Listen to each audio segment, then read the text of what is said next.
speak in the name of the one holy and living God, who was, who is, and who is to come.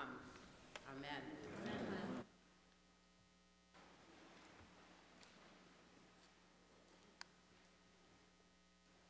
Hello, and what a joy to be with you today. And what an I can't actually speak English. What an especially great joy to be with you, Kathy, and with you, Carol, and a real privilege for me. So we're kind of in the middle of it, yeah? This is us. We're halfway through Lent, and we have hit the checkpoint. You know those Lenten disciplines? They might be slipping, or maybe they're just starting to bite a little bit. We're asking ourselves, why am I doing this, by the way? Why did I choose to forgo whatever it was that I chose to drop? Was it sugar or alcohol or bread or chocolate? Is it so that I can feel appropriately grim this season? I'm reminded of my mother grimacing over a sip of alcohol. Ew, tastes like Lenten wine, she said. Well, maybe Lent has become the Lenten fast has become my annual bikini body diet plan. In my mouth, it's a Lenten discipline, but in my head, it's really just a rite of spring that has nothing much to do with my faith. Maybe it is that I chose to pick up something that is now challenging my grit.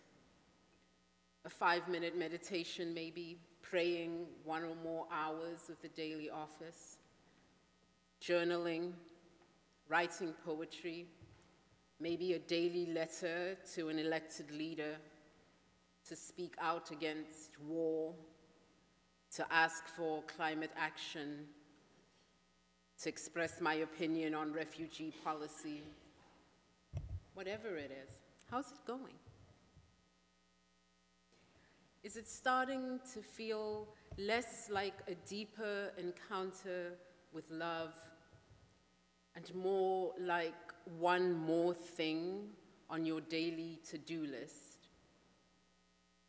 And anyway, why are we doing this?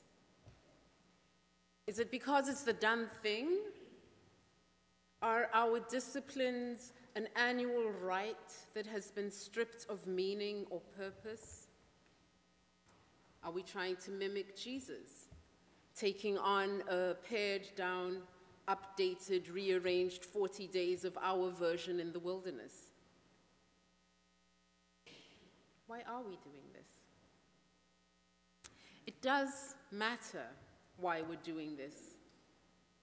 40 days on a diet or 40 days of self-denial may look like the same thing, but they're fundamentally different. The first offers a clear, objective measure of success, and don't we love success? Those numbers on the scale or the tape measure that tell us that we've done it right. Self-denial, on the other hand, grants us, at best, intangible results, and those benefits may not even be obvious to us. How does one measure a deeper relationship with God? What scale can we apply to the growth of our love for creation that is fostered by a daily nature walk? Who can quantify the space in your head that prayer or meditation opens up? How can you tell that your concerns for people and things have been right-sized? Who has offered you a plumb line to ensure that you're placing everything in right relationship. And with all of that said, is it worth the effort if we can't even measure success? Yeah, the why does matter. Our Hebrew Bible reading today also offers us a midpoint check. Here it says, are the rules to govern our life. And we might see them as stone tablets that we use to cudgel our political opponents, or as a tangled mesh designed to thwart our freedoms. But that wasn't the purpose of the Ten Commandments. They were designed to distill the rules of righteous living and package them conveniently in like a finger game. 1, 2, 3, 4. We have 10 of them. This works. And what does righteous living mean? Righteous living means living in right relationship with God and with one another so that all can flourish.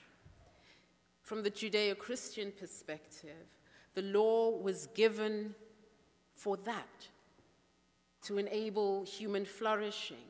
And the ancients believed that we could only thrive in the context of community. And so the law was created to help us order our behavior, to make community possible and generative. So maybe with that as background, I'll offer you some modern translations of the Ten Commandments. You shall have no other gods before me, meaning put first things first. You shall make no idols. Don't worship what doesn't matter. You shall not take the name of the Lord your God in vain. Watch your mouth. Keep the Sabbath day holy. Get some rest. Honor your father and your mother. Give respect.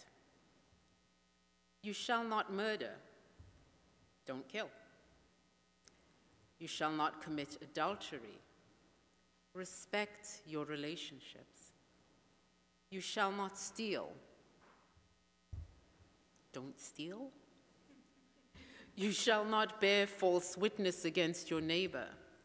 Don't lie. You shall not covet. Don't hanker after what isn't yours. So at this midpoint check, how are we doing on those? On any of them? On all of them? Do we get to pat ourselves on the back? Can we claim success? Are we doing better on some than we are on others? Put first things first. So where is prayer, quiet, meditation in your daily diary? Does your phone call with the boss or your secretary or your daughter take precedence over your devotions? Is it more important that you check that funny video than that you talk with your children? Which are the first things? And are you putting them first? Don't worship what doesn't matter. What does worship even mean in our modern world? Do we place our ideas and ideals above all others? Is it the flag or family or our financial status that actually claims pride of place on our personal altar, though we say something different? Watch your mouth. So with whom do you speak respectfully? And who do you address with disdain? My father would say that it is possible to disagree without being disagreeable. Get some rest. Exhaustion, depression, and burnout are the diseases of today. But don't make a virtue of overwork, not for yourself and not for the people in your employ. Give respect. Honestly, none of us are growing younger. So treat those older than you as you would want to be treated when your time comes. Don't kill. That seems easy enough until we consider the billions of American tax dollars financing genocidal violence in Gaza, soldiers dying in Ukraine. It doesn't matter which way we voted or which side we think is right. We just get recruited into participating in the violence. Respect your relationships, not just your intimate partner relationships, but all those people to whom you're bound by mutual agreement or by love. Don't steal. Don't take that to which you're not entitled. Don't lie. Don't bend the truth. Don't embellish the truth. Don't be economical with the truth. Don't ignore the truth. Don't make up stories to benefit your side or your opinion or to tar those who you deem your enemies. And don't hanker after what is not yours. Comparison, I tell my children, is the thief of joy. When we look at that list, yeah, maybe we're not actually doing so well. But the list isn't there to judge us. It's there as a gift to guide us.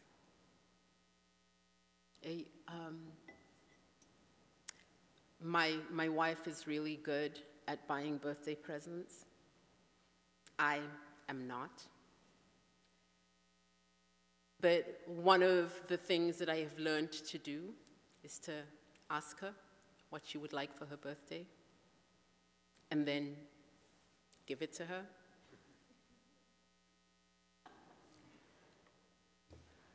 This is God loving us, saying, this is what I would like for my birthday. I would like this thing that would bring you joy and make me happy. Maybe as an exercise for yourself this Lent, your own rewrite of the Ten Commandments. What does it mean for you in this time, in this place, to live in love with the members of your community? We look at this list and think, oh my gosh, I'm failing abysmally. And God says to us, every effort that we place in the direction of love, God will take and bless and use and share.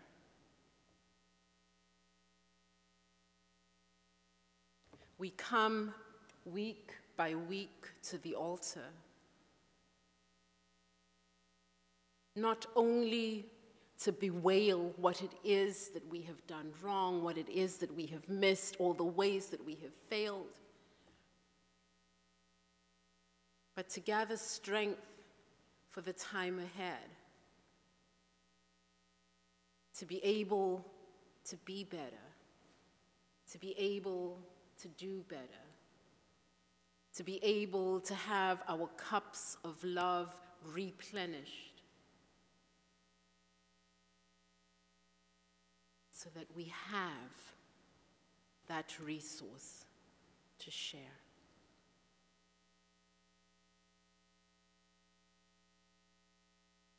In the name of the one holy and living God, who was, who is, and who is to come. Amen.